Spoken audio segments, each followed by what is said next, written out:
өнөөдөр бурхан шашинтны төв гандан тэгшлийн эдийн зурхаачлан мочрот тэнтэй ярилцъя. Сайн байна уу та? Сайхан шинэлүү. За тэгээ та гоё тогтаа суугаад микрофон өөртөө гоё ойртуулчаарай. За. Яг гэртээ ашиглуулнө. За тэгээд сайхан шинэлүү, сар шиндээ одоо сайхан олцом ихтэй байв. Сайхан шинэлүү. Сайхан сар шин сайхан болж байна. Энэ жил өргөн дэлгэл янзын сайхан цагаан сар болж шít. Жилийн өнгө сайхан гарч байна да. За энэ жилийн өнгө ер нь ямар байгаа вэ? Тэр талаараа эхлээд хоёлаа ярилцаад эхлэх үү. Гэхдээ энэ жил бол одоо сүрээр дарагч тийм нэртэй гал мөрөн жил гарч байгаа. Тэгэхээр одоо жилийн өнгө энэ төр бол яг одоо жилийнхаа өнгөний үүднээс нэг тайлбарладаг. Жилийн шороо өхөр гэж байдаг. Шороо өхрийнх нь үүднээс нь тайлбарладаг. Тийм л гэхдээ одоо жил бол маш сайхан тийм өнгөтэй жил гарлаа. Жилийн өнгө. За тэгээд ер нь бол одоо энэ жил одоо улс орон болон ард иргэдийн ерөнхий өнгө ер нь ямар хөө байх талаар бас ярил. Гэхдээ ер нь хүн болгон дээр одоо өөр л гарч ирж байгаа алга та тий. Улс орон нийт ерөнхийгээрээ бол нэг бас тайлбарладаг. Мөн одоо жилийн хур бороо өдөрлүүдийн одоо ямар байх байдал энэ төр бол бас нэг тайлбарлагддаг. Мөн одоо хов хүн өөр дөр нь гэж ярих юм бол жилийн засал ном энэ төр гээл одоо харс жил, ивэл жил энэ төр гээл ярилцаж болно да. За тэгээ ер нь ерөнхийгөөс нь эхлээд ярилцлаа. Энэ жил гэхдээ ерөнхийдөө бол сүрээр дарагч гал морын жил гэж байгаа юм. Тэгэхээр та микрофон өөртөө жоох харьцуулж. Дээшээ жоох дээшээ явж. За бас болох юм байна уу? Тийм сүрээр дарагч гал морын жил гэж байгаа. Сүрээр дарагч гал морын жил гэдэг бол одоо ёгт нэрээр нь хийсэн байдаг. Ёгт нэр гэдэг бол дал дутхын ёгтолж хийсэн үгийг одоо сүрээр дарагч гэж хэлсэн байна. 60 жилийн онцлогоор бол одоо 60 жилд жаруула одоо нэг нэртэй байх нь. Тэгэхээр энэ жил бол сүрээр дарагч нэртэй. Тэгэхээр сүрээр дарагч гэсэн нэртэй жил одоо энэ жилийн хувьд ерөнхийдөө ямар байх юм аа гэж байгаа. Тэгэхээр энэ жил бол жилийн хувьд ерөнхийдөө бол маш сайхан жил гарч байгаа. Одоо 100 турхангүй, өвчин зовлонгүй, дээрээс нь одоо хааны цааз энэ төр бол жахан тийм хааны цааз гэдэг бол төр засгийн одоо бодлого шийдвэр энэ төр бол жахан чангарсан. Гэхдээ одоо бас юм жахан цэгцэндээ орсон тийм замбраагүй биш их сайхан цэгцтэй тийм сайхан жил болно гэсэн тийм өнгө гарч байгаа. Сүрээр дарагч гэдэг нь бол за шороо өхрийн шинжээр гэж одоо жилийн одоо нэг өхөр тавиад өхрийнхээ урталт нь одоо нэг хүн яваад ингээд шороо өхөр буюу хүн өхөр хариулаач гэсэн юм зураг гаргаад ингээд шинждэг жилийн өнгийг энэ шинжийг бол яг хаврын одоо мор жилийн хаврын уур орж байгаа өдөртэй холбогдуулан уур орж байгаа өдөр тэрүүнтэй холбогдуулан ингээд шинждэг шинж. Тэрний энэ одоо өхрийн шинжээр бол бас одоо жилийнхээ ихээр бол жаахан шамрахтай, шуурхтай тийм маягийн жилийн дундуураа бол жаахан халуун дулаан. Тэгээ жаахан хур бороо бол жаахан татранг маягийн зууныхаа цагт. Тэгтээ ерөнхийдөө бол хур бороо одоо цагийн хур энэ төр бол яг цагтаа орж буусан. Тиймэрхүү маягийн тийм жилийн өнгөл гарч байгаа да ерөнхийдөө. Яар гожигтэй сайхан жил гарнаа гэдэг дээр нь бол бараг эхлээс нь ахуулаад хүмүүс аягүй. Тэгээ яг моржилтээ орсон чи бүр цаанаа нэг гой болчих шиг ч болоод тах шиг. Тэгээ ер нь одоо ингээд одоо моржилтээ бас мэдээж эрийг бас харш ивэл гэж хэлтнүүд байгаа. Тэгэд энэ талаас бас харшин ивэлнээс нь бас хинт нь илүү их сорилттой байх нь үү. Энэ талаас хоёлаа ярилцаж эхэлвэл тэ. Тийм. Энэ жил бол одоо моржилтийн хувьд бол нохоо бар жилтэй хүмүүс бол ивэл жил нь гарч байгаа. Ийм хүмүүс бол одоо ивэлтэй сайхан байна гэсэн. Тийм. Одоо хулган жилтэй хүн бол их харш жил гарч байгаа. Их харш жил гарч байгаа учраас их харшихаа засал энэ төр хийлгэх ёстой. Мөн одоо дээрээс нь дахиа туулажилттай улсууд бол бага харшийн засал гэж байдаг. Бага харшийн засал мөн энэ одоо жил огторгой дургаж байгаа гал морин жилд бол энэ жил нэг цагаан мөнгөтэй жил юм байна л да. Тэгэхээр нэг цагаан мөнгөтэй жил учраас нэг цагаан мөнгөтэй улсууд бол бас мянга олж байгаа мөнгөний заслаа хийлгэх гэх мэтчлээ одоо заслын юмнууд зөндөө байна л да. Тэгээд дээрээс нь одоо 13-ны жил 25 37 49 61 73 гэдэг ийм жилтэй улсууд бол одоо 73 97 85 энэ төр ийм жилтэй улсууд жил орсны засал гэж ингэж хэлэгдэх. Энэ онцгойлон хийлгэх ийм засалтай улсууд бол ийм жилтэй улсууд бол заслаа хийлгэх маяг тийм байна. Тэгэхээр одоо их харш гэдэг байгаа шүү дээ.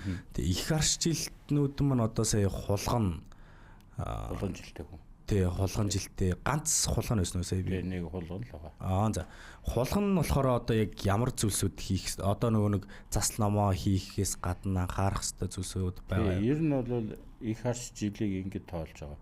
Одоо огторгууд арж байгаа мор жил ба шүү дээ. Мороос урагшаа хойшоо 7 дороо таарж байгаа нь бол их харш гэж хэлнэ гэж байгаа. Тэр их харш жил гарч байгаа хүн бол бас жаахан ажил үүс бүтэмжгүй дээрээс нь өвчин зовлон гинтийн янз бүрийн мөн дээрээс нь одоо хамгийн голлож хэлэхэд бол их харш жил үлж байгаа өндөр их том одоо шийдвэр энэ төр гаргах энэ амьдрал бас янз бүрийн юм зөндөө юм ба шүү дээ.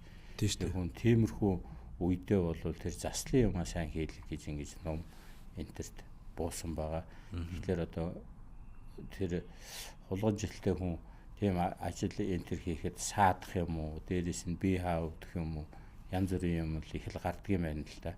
Тийм учраас тэр их харшийн застыг хийлгээ гэж ингэж байдаг. Мөн дээрээс нь одоо их харшийн засал гэж тусгайлан хийлгдэг засал байна л да. Бас нэг балет энэ төр хийгээд ингээд тэр мөн зүгт нь хайдаг ч юм уу. Тэрийн тийм засал байна. Дээрээс нь одоо их харшийн жил орж байгаа хүн бол чойжонд өгжөө тэргүүтээ бас заслууд зөндөө олон ном байна. Тэр номнуудыг гандан хүрээхэд одоо энэ дүүргд сайхан хийдүүд зөндөө өссөн тэр хийдүүдээр орж хийлгэж болж байна. Мөн одоо гандан хийдээр очиод гандан хийд бол одоо 15 шинийн нэгнээс эхлээл 15 хүртэл одоо сайхан ард түмнийг очроогүй дараалалгүй тийм байх талаас нь бас нийгэмлэлтээр зурхай ажилламнаар энэ төр нэлээд суулгаад ингээд засал энэ төр хийж байгаа. Тэр гандан хүрээ хийдээр тэр заслаа хийлгэнэ гэж. За. За тэгэд бас нөгөө нэг ийм яриа жоох ер нь л ийм зүйлс бас байгаа мэдээж гадаадд байгаа хүмүүс ч бас байдаг. За тэгээд ер нь гадаач гэлтгүүдээ тэгээд ер нь бол хотод байсан ч гэсэн те. Ер нь бол ингээд алсаас бас юу яах боломжтой байдгүй, ном уншуулах, бичүүлэх боломжтой байдгүй. Бололгүй яг одоо хааваас юунд одоо энэ интернет цахим юугаар бол тэртээ тэнгүү бүгд л харагдж байгаа, бүгд л мэдгэж байгаа. Цахимаар манай гандангийн цахим хаяг байна, гандан цэг юм байна гэдэг тэр хаяг руу ороод одоо тэн дээр жилийнхэн засал, харш жилийнхэн засалтай ямар ном байна, эвэл жилэн дээр нь ямар ном байна, баг харшд нь ямар ном байна, мөн одоо тэр суудлын гүмэг одоо наш төрсөн гэдэг ийм заслууд өөрсдөө заавал ирэх заслууд бол байдаг. Тэрийг бол заавал тэндээс өөрсдөө ирэхгүй юм чинь оронд нь одоо яг засах тийм тодорхой ном энтрийн тодорхой бичээд өгсөн байгаа. Яг гандан цэгийн л орох юм бол бүх юм энэ дээр тодорхой байж байгаа. Тэр одоо гадаад байж байгаа улсууд нэгэнт ном энтрийн ингээд уншуулчих юм бол уншихдаггүй бай, тэгж болохгүй бай. Тэр одоо хүнд үйлчлэхгүй мааж гэдэг юм уу. Тэр өөрсдөө сайхан бодох хэрэгтэй. Ийм ном уншуулсан одоо манай гандангийн хурал бол өглөө 9 цагаас орой 6 цаг хүртэл одоо бүх энэ хийдүүдтэй ижилхэн ингээд засал ном гүрмийн юмнуудыг бол бүгдийг ингэж хийж байгаа л да. Мэдээж бидэрт бас нөгөө Монгол зурхаг ямар их сурвалж за тэгээ тооцоолт бол тулгуурлаж гаргадаг вэ гэдэг их сонирм байна л да. Таны талаас Монгол зурхаа юу? Тэ. Тийм Монгол зурхаа бол одоо 1700 оны үеэс сүм бам биш болж ирдэг хүн одоо тэр гидэн зэсэр буюу энэ төгс үеийн зурхаа гэдэг зурхааг Монгол орны нутаг дэвсгэр дээр ингээд тааруулан монголчуудын тийм монгол зурхаа гэж гаргасан байгаа шүү дээ. Энэ зурхаа хаанаас ихтэй гэхлээр одоо бурхан багшийн үеэс ярьдаг одоо манай 90-ийн өмнөх 3 4 5 дугаар зууны үеэс одоо дуунхар заржид буюу энэ цагийн хүрдний их номлол гэж номыг номлосон. Тэрний дараахан одоо төвдийн баруун зүүн хэсгээр цүр юм уу пүг тэр хоёр ёс дэлгэрч ингэж одоо зурхаа. Тэгээд тэрнээс тэр цүр пүг ёсыг одоо нэгтгсэн одоо имийн ном, зурхаа ном энэ төр гарсан. Дэсрэ санжааж амц гэж одоо эрдэмтэн дээдсийн тийм ном дэсрэ санжааж амц. Тэр ламаас одоо тэр цүр пүг хоёрын ёсыг нийлүүлээд тэгээд одоо 1700-аад оны үед Сүм хаан Бишвалжир гэдэг хүн энэ Монгол зурхааг ерөнхийд нь энэ Монголын нутаг дэвсгэртээ өргөрөг уртраг гэж ярьдаг энийг тааруулж ингэж Монгол зурхааг ерөнхийд нь зурсан байдаг л да. Одоо тэгээ Монгол одоо нэг зурхаагаас гадна одоо бидний нэг юм зурхаан тооцоолт төрсөн цаг өдөр юу н хэрэг чухал нөлөөтэй байдаг вэ? Зурхаан цаг өдрөө тий. Зурхаан тооцоолт одоо ингээд төрсөн бидний төрсөн цаг өдөр ер нь бол хэр чухал байна. Энэ Монгол зурхаад бол одоо хоёр гол үндсэн хэсэг байна шүү дээ. Энд бол одон зурхаа гэж махбодын зурхаа гэж хоёр том айсап байгаа энэ зурхаа. Юунд одон зурхаа гэдэг бол одоо нар сараа од гарыг одоо энэ галактик гэл ингээл нарийн одоо энэ одон орны судалгаа дээрээс нь одон зургаатай холбоотой энэ календар энтриг бол одон зургаатай холбож ингэж нар сарны хэсэлт мэсэлтийг бүгдийг гаргана шүү дээ. Энийг одоо хэлж байгаа нь. Тэр махбодын зурхаа гэдэг бол одоо энэ гариг ертөнцийн байгаа одоо энэ Монгол зурхаатаар байгаа одоо 4-5 бас хэсэгт хуваадаг. Тэгээ махбодын зурхааг бол одоо хүүхдийн дэмбэрэл, өвчний зурхаа, тэгээ дээрээс нь лусын зурхаа. Тэгээд гих мэтлэн одоо 5 6 янзын хуваадаг. Хүүхдийн дэмбэрэл гэдэг ингээд ярих юм бол хүүхдийн дэмбэрлэлийг бол одоо хүний төрсөн цагаас нь өөхөх цаг хүртэл одоо энэ юу н Орсын дэлхийн хорвоодоор яаж амьдрах вэ? Тэрийг ерөнхийд нь гаргаж өгдөг тийм хүүхдийн дэмбэрлэл гэдэг зурхаа байна. Мөн дээрээс нь одоо махбодын зурхаа дотор жилийн тодхорын зурхаа гэж байна. Жилийн тодхорын зурхаа жилдээ одоо тодхортой байх нь хэдийн үед нь одоо хүний бие махбод гарыг эрхстэй холбоотой хэдийн үед нь тийм өөрчлөлт гарах нь муу өөрчлөлт гарах нь сайн өөрчлөлт гарах нь гэдгийг жилийн тодхорын зурхаагаар ерөнхийд нь тооцдог. Тэгэхээр жилийн тодхорын зурхаа гэдэг бол одоо яг энэ жил орж байгаа 13 25 37 49 гэдэг энэ олон жил орж байна шүү дээ. Энэ жил орж байгааг энэ бол хэлж байгаа юм. Мөн одоо энэ одоо харс жилийн энтриг бол бүгдийг тооцож энэ юугаар 5 6 янзын юм хувааж ингэж жилийн тодхорын зурхааг ингэж хийдэг. Ийм дотор нь ангилсан юмнууд бол бас их байна л да. Тэр нь бас ялгаж салгаж ойлгох. Тэгээ энэ жилийн засалт номыг ер нь яагаад заавал хийх шаардлагатай байдаг талаар та бас хэлэхгүй байвал ер нь яах вэ? Ямар хуур дагавартай байдаг вэ? Хэлэхгүй байж болно. Тэр бол одоо хүний хувь хүний өөрийн сонголт. Тэгэхдээ одоо харшил гарч байгаа хүн дээр би түрүүн жишээ аваад татлаа шүү дээ. Бас нэг одоо би чинь ингээ ган тэгшлэг хэд дээр суугаад нэг 4 5 жил болж нэг хүмүүсийг ингээд харж ахлаа. Үгүй энэ жил өстө нэр ямар сайхан ажил ус бүтээ явж ин гинт за дундаас нь барцад гараад хаанаас гарч ирсийг хийлам гараад ингээд болохгүй юм гээд ингээд янз бүрийн тоочл ирдгэлтэй хүмүүс. Тэгээд тэр болгоныг ингээд харахад бол нэг бол харж жил нь гарсан юм уу одоо би их өвдөж гэн гээд ингээд хүрээд ирдэг. Тэрийг ингээд харахад одоо эмнэлэгт үзүүлээд ямар ч юм гарахгүй байна. Эмнэлэгт үзүүлээд одоо миний эрүүл мэнд энэ төр зүгээр байна. Тэгээд одоо эрээсээ болдгоо би өвдөд сэтгэл санаа хямраад гээд ингэж ирж байгаа. Тэр болгондор ингээд харахад одоо цагаан жилийн заслан хийлгэсэн юм уу нэг манал энтер уншуулдаг ч юм уу бас нэг гариг эрхстэй хүний холбоотой юм болохоор энэ чинь хүний хооронд энэ нар сартай холбоотой юм болохоор нэг хүний бие махбод хямард юм шиг байна. Тэгээд тэрийн засах тэр аргачлалыг нь бол зурхай энэ эмнэлэг энтрээр бол бас хооронд нь зохицуулаад өгсөн байдаг байна л да цаанаас. Тийм учраас л одоо хүмүүс зарим нь бол ном уншуулаа зүгээр болж байна. Зарим нь бол одоо яг эрүүл мэнд нь бол инээ тэрэ болоод бас эмнэлэг интерээр яваа зүгээр болж байна. Гэх мэтчлийн бол зөндөл юм байна л да.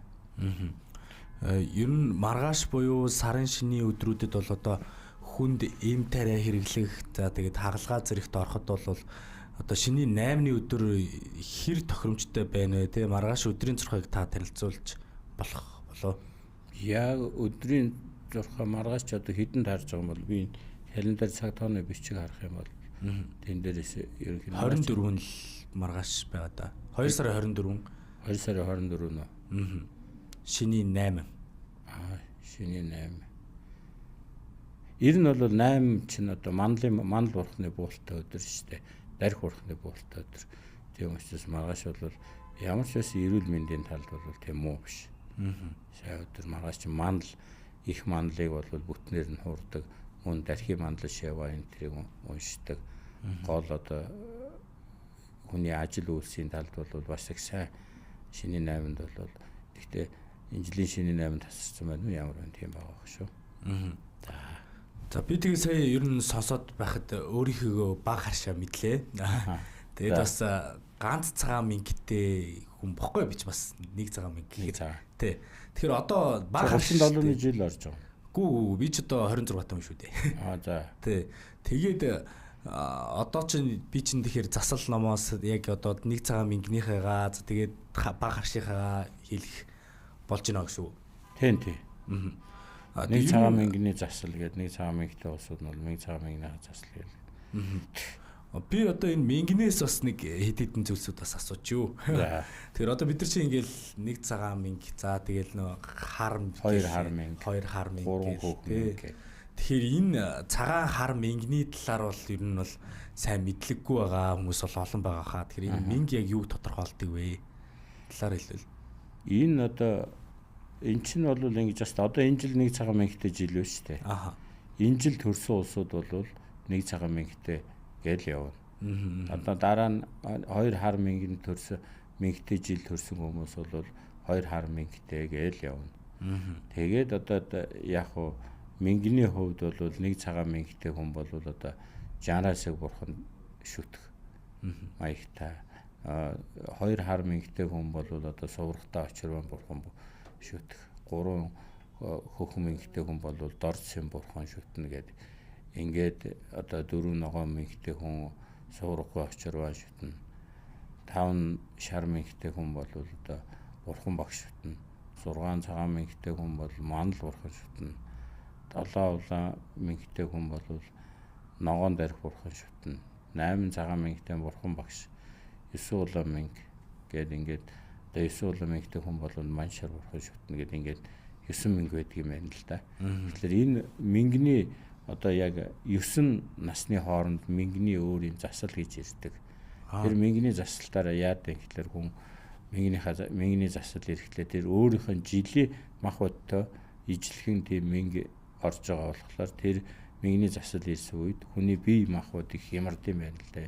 Гар хэсэгтэй дэсэ хамаарад хэр их одоо бас одоо хүний өвдөж байгаа бие өвдөж байгаа энэ төр бол одоо бүгд л ирээсээ энэ үлийн үртэй өөрийн хүний хийсэн өмнө ямар ажил хийсэн тэрүүнтэй холбоотой энэ бие махбод бол хямрах тал юм их байна.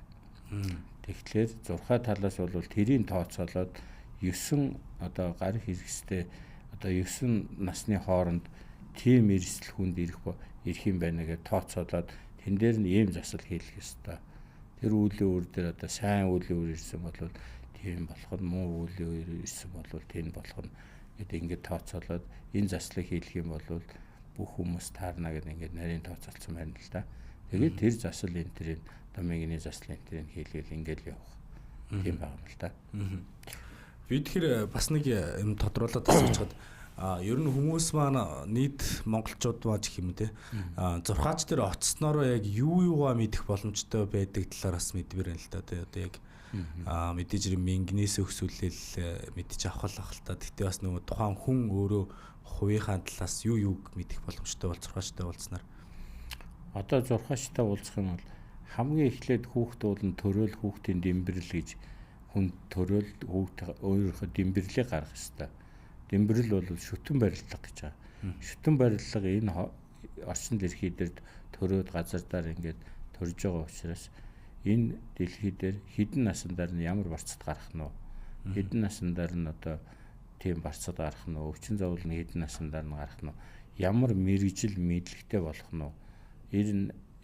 Тэр талын нь бол энэ шүтэн барилгын ухаанаар тэрийг нь бол тооцоолоод нэг наснаас өтөл болтол одоо тэрийг тодорхой зурж өгнө. Нэг зурхаачд бол тэр хүүхдийн дэмбэрлийг бол заавал хийлгэх ёстой. Уул нь бол хуучин бол одоо шашин энэ төр дэлгэр байх үед бол бас хүн болгоно л дэмбэрлээ гаргуулаад ганц хүүхдийнх гэж байгаа юм биш. Ер нь бол том болсон хүн ч гэсэн дэмбэрлээ гаргуулах боломжтой. Гэхдээ нэг насанд хүн дэмбэрлээ гаргачих юм бол одоо цаашаа амьдрээд ингээд явхад бас хүнд хэрэг болдог байна л да. Одоо жишээ нь сургуулаа сонгохгүй юу гэвэл би тооны ухаанаар явах уу? Нэг бол одоо аль ухаанаар явах уу? Нэг бол одоо энэ гүн ухааны ном энэ төр унших уу ч гэдэг юм. Ингэх юм бол нөгөө дэмбэрлээ хараад энэ дээр чинь ингээд юу гэж юм шүү. Инээ дагуу яваа гэдэг. Инээ дагуу яваа тэгээд тэр дэмбэрлийн энэ төр сайхан таараад сайхан амьдарч байгаа сууч байна. Гэх мэтлээ энийг хэлүүлж болж байна. Мөн дээрээс нь одоо тэгээд жилийн энэ хаш жилийн засал юуны заавал зурхаач дээр очиж ижил хэлүүлнэ энийг бол. Тэгээс тэр болгоод уцаар юм уу энэ болгон хэлээд дээрээс нь одоо ямар ном уншуулахын тэр дэмбэрлэлтэй юун дээр хаш жил гарахад ямар засал гүрэн хэлхээ. Тэрийг бол бас л зурхаач одоо гандан хүрээ хий дээр одоо тэгтээ бас цаг тооны бичиг энэ төр тодорхой гаргацсан байгаа л да. Гэтэ тэр олон ном энтрийг нь бол бас тэр болгон хэлээд гаргаад байсан юм бол бас байхгүй. Их мэтлээ иймэрхүү юмнууд л бол зурхаач дээрээс хэлүүлэн. Дээрээс нь одоо тэгэл мэрэг төлөг гэл хүмүүс одоо ажлынхаа тал ийм ажил хийж гэн тэр ажлаа одоо энэ одоо хөмтөө байх нь энэ үгээр нь явах уу хизээ нүүх өдөр мөдөр гэл одоо зөндөө энэ тэр цагийн тооны бичгийн нэг ийм юуг нь хүснэгтийн ингээл харахтал тэр дотор өдрийн одоо аргын тоол, бэлгийн тоол тэгээд тэр өдрийн од сар энэ төр нь бүгд байж байгаа шүү дээ. Тэгээд хүний час өдөр, ивэл өдөр, амин гар гэнтэр гээд бүгдээрээ байж. Тэр үгдийг бас нарийн юм ингээд хараад хүн болгон нэг удаа хараад тэрийг мэдэхгүй шүү дээ. Тийм учраас зурхаач дээр очиод энийг хизээ нь одоо нүүх үү, хизээ нь нүүж болохгүй өдөр байж гэдэг юм. Гэх мэтлээ юм их юм харуулна л да. За ойлголоо. Бас бидний ярилцах цаг бас их богино байгаа. Тэгээд мэдээж хэрэгс танаас асуух боломжтой бүх асуултаа асуусан болов мөн дээрээс нь танаас миний асуугаагүй таас орж ирээд бас хэлмээр байсан зүйл байгаа бол хэлж болно. Гэхдээ яг одоо ингээд энэ жил бол маш их сайхан жил гарч байна. Одоо жилийнхаа өнгө талаасаа бол их сайхан өнгөтэй жил гарч байгаа. Одоо энэс өмнө бол одоо 2-3 янзын морин жил гарсан. 60 жилд бол одоо 5 морин жил тохио штэ.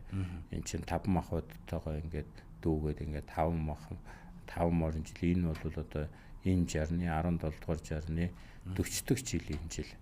Тэгээд энэ жилийн хувьд бол одоо гал морин жил гарч байгаа юм.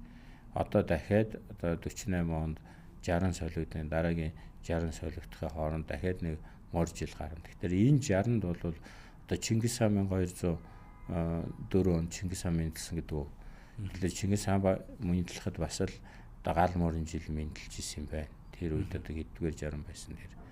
Тэгэхээр энэ гал морин жил гэдэг бол өмнө энэ морин жилүүдийг ингээд хараад хагаад маш их сайхан юм дэлгэр халуун дулаан тийм сайхан жил болдго юм байна гэсэн биний нэг юм бодол байгаа. Тэгэхээр энэ жил бол одоо нийт ард иргэд Монголын ард түмэн бол сайхан жил гарч байгаа юм чинь бүгдээрээ сайхан хичээгээд ив наримталтай засал ном энтрээ сайхан хийлгсэн дээрээс нь одоо сэтгэл санаа сайхан өөдрөг ийм сайхан болох юм бол энэ жилийн хувьд бол сайхан жил гарч байгаа шүү л гэж хэлмээр байна да. За баярлалаа.